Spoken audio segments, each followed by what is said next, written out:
구닥다리가 되어갔던 아베의 일본 우익 설계자들의 저자 스가노 타모스 씨는 아베 내각을 구성하고 떠받치는 세력으로 세 개를 지목합니다.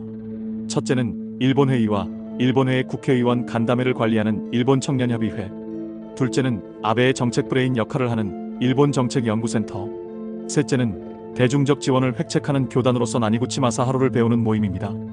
그런데 이 세 조직을 이끄는 핵심 인자 모두가 사교 집단인 생장의 집 신자였음을 집요한 추적을 통해 밝혀냅니다.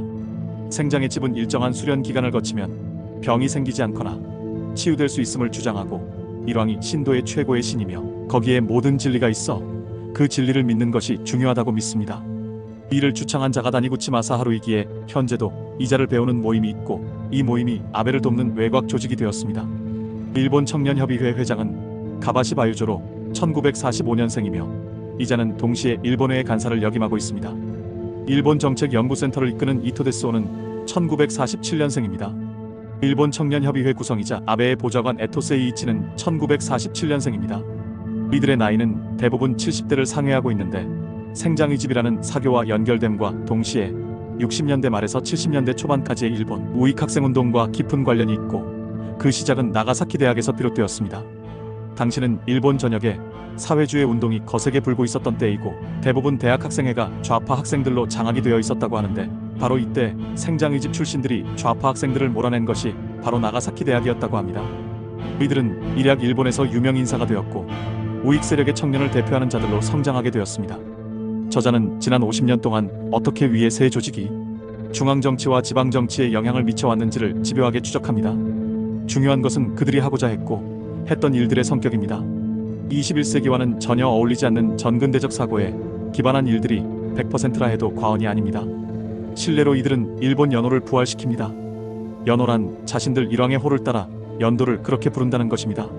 마치 북한의 주체력이 있듯이 일본에도 일왕의 호에 따른 달력이 만들어진다는 것인데 2차 대전 이후 폐지되었던 이 연호가 이들에 의해 70년대 부활해서 지금까지 오고 있습니다. 그리고 일본 유족회를 중심으로 1952년부터 야스쿠니 신사의 위령 행사를 국비로 지급하라는 요구를 극우 세력과 함께합니다. 이는 다른 종교의 반대와 국교로서의 지위를 보장받지 못하는 행사를 거부한 야스쿠니 신사 자체의 반대로 흐지부지 되었지만 1976년 영령에 보답하는 모임을 만들어 운동 방향을 총리와 강요에 의한 공식 참배 실시로 전환합니다. 그리고 우리는 아베 무리의 야스쿠니 신사 참배를 보았습니다. 이들은 자신들의 침략적 요소를 배제한 역사교과서 채택운동을 성공시켰고 성평등사회, 즉 여성인권 신장을 정면으로 반대하는 부부별성에 반대하는 가족의 유대를 지키는 국민위원회를 2010년에 결성합니다. 일본회의는 1979년 결성되는데 일본을 지키는 모임과 일본을 지키는 국민회의가 결합된 것입니다. 이전의 두 모임의 성격은 당연히 전근대적 사고방식에 기반한 것이며 실제로 일본을 지키는 국민회의는 바로 1978년 만들어진 원어법제화 실현국민회의가 전신입니다. 일본 국민의 눈에 들어오는 일본회의의 특징은 종교색이 매우 강하다는 것입니다. 일본회의 임원 총 62명 중 24명, 즉 3분의 1 이상이 종교인 또는 종교색이 강한 특징을 가진 인사들입니다. 일본회의는 1977년 가바시마 유조가 원어법 제정운동에서 제시한 전략이 성공을 거두자 지금까지도 그 전략을 고수하고 있습니다. 전략이란 국회와 정부를 움직이기 위해 각지에 자신들의 문제로 받아들일 그룹을 만들고 현의회와 정촌의회 등의 법제화를 요구하는 의결을 받아 이 힘으로 정부 국회의 법제화 실현을 촉구한다. 이들은 과거 학생운동을 통해 일반 학생의 경우 적극적 참여도 없고 언제든 사고가 바뀔 수 있다는 사고에 기반해서 일본인이라는 자각을 가진 강력한 하나의 조직의 필요성을 인식했습니다. 바로 그 조직이 일본회의라는 것입니다. 이들 사고에는 일반의 국민은 주체가 아니라 객체로 사고될 뿐입니다. 저자는 이들이 매우 소수이지만 이를 진행하는 과정은 풀뿌리 민주주의를 닮음을 지적합니다. 실제로 이들은 어떤 사안에 대해서 먼저 지방의회부터 치고 들어갑니다. 끊임없이 지방의회에 건의해서 지방의회에서 중앙정부로 마치 그것이 지방민 전부의 의견인 양 제안을 하게 하는 방식인데 이러한 방식이 지난 50년을 이어왔습니다. 그래서 저자는 이대로 가면 민주적인 시민운동이 일본의 민주주의를 죽일 것이라고 경고합니다. 아베는 재정일치사회를 꿈꾸며 신국을 구상했던 일부 생장의 집 출신 인사들에 의해 발탁된 사람이라고 봐야 합니다. 그들은 저들이 말하는 일왕제를 중심으로 한 헌법 복원을 위해 자기 목숨을 버릴 수 있는 총리 대신이 필요했던 것입니다. 이 책을 통해서 우리는 왜 아베나 그 무리가 그토록 신사참배를 하고자 하고 방사능 수치가 여전히 높아 인간이 거주할 수 없는 후쿠시마로 자신들의 국민을 돌려보내려 하고 앞뒤 가리지 않고 우리나라에 경제적 위협을 가했는지 이해할 수 있습니다. 저들은 일왕과 일왕이 다스리는 나라의 신민으로서 일왕과 그의 나라를 위해서라면 개인들은 목숨까지도 내놓을 수 있다고 생각하는 자들이기 때문입니다. 일본 회의가 궁극적으로 지향하는 바가 일왕실을 중심으로 동질적인 사회를 창조하고 시효와 헌법의 부산물인 가족관이나 권리의 주장을 억제하고 야스쿠니 신사 참배 등으로 국가의 명예를 최우선으로 하는 정치를 수행하고 국가의 명예를 책임질 인재를 육성하는 교육을 시행하고 국방력을 강화하여 전쟁을 할 수 있는 나라를 만들어가는 것이기에 이런 관점에서 보면 아베와 그 무리의 행동은 이해되고도 남는 점이 있습니다. 문제는 이러한 전근대적인 사고가 일본은 물론 우리나라와 주변 국가에도 전혀 도움이 되지 않는다는 것입니다.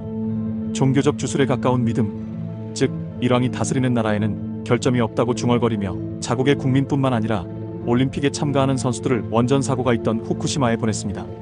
정상의 사고를 가진 사람이라면 방사능의 반감기를 알고 있기에 후쿠시마 반경 최소 30km 지역은 인간 비거주 지역으로 삼아 모든 방사성 폐기물을 그 안에서 보관해야 하지만 지금도 방사능에 오염된 지하수를 태평양으로 흘려보내고 심지어 고준위 방사능 오염물 100만 톤을 방류하려다 그린피스에 걸리기도 하였습니다.